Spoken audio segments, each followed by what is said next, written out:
বন্ধুগণ, মাছের মাথাগুলো আমার ভাজা হচ্ছে। মাছের মাথাগুলো একটু ভালো করে কড়া করে না ভাজলে হাতটা আমি গন্ধ ছাড়বে। সেই জন্য মাছের মাথাগুলোকে ভালো করে একটু ভেজে নিচ্ছি। ভেঙেও ভাজলে ভালো হয়, ভাঙা যাচ্ছে না, এটা ভেঙে যাচ্ছে।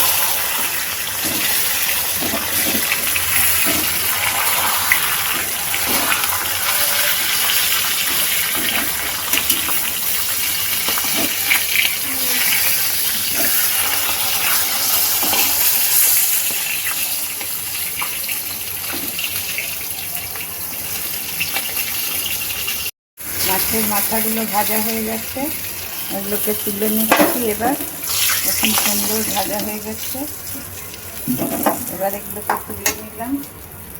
আর একটুখানি 5 ফোড়ন দিচ্ছি,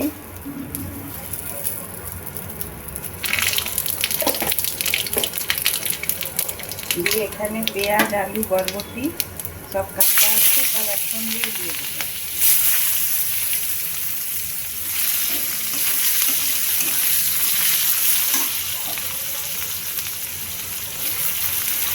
গ্যাসটা কম করে দেবো।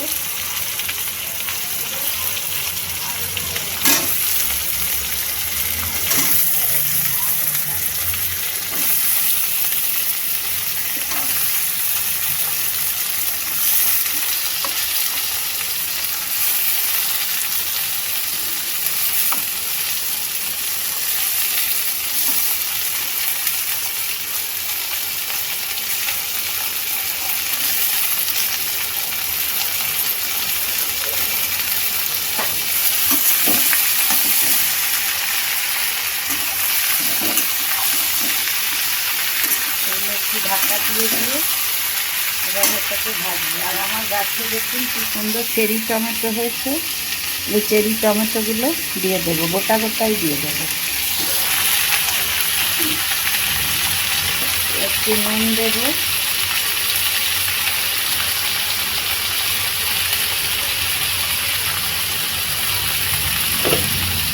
একটু হলুদ দেবো।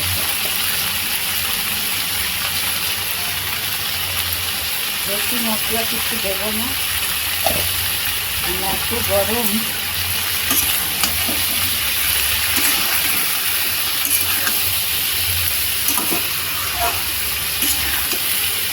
এই বরবটি আর টমেটোর থেকে যে জল বেরোবে সেই আলুও সেদ্ধ হয়ে যাবে, সব হয়ে যাবে। এবারে এই মাছের মাথাগুলোকে দিয়ে দেবো, দিয়ে ঢাকা দিয়ে দেবো, আস্তে আস্তে হতে থাক। আমার আলু বরবটি মাছের মাথা দিয়ে চেরি টমেটো দিয়ে বসানো আছে। নুন হলুদ কোনো মশলা দিইনি, একটু পেঁয়াজ কেটে দিয়েছিলাম।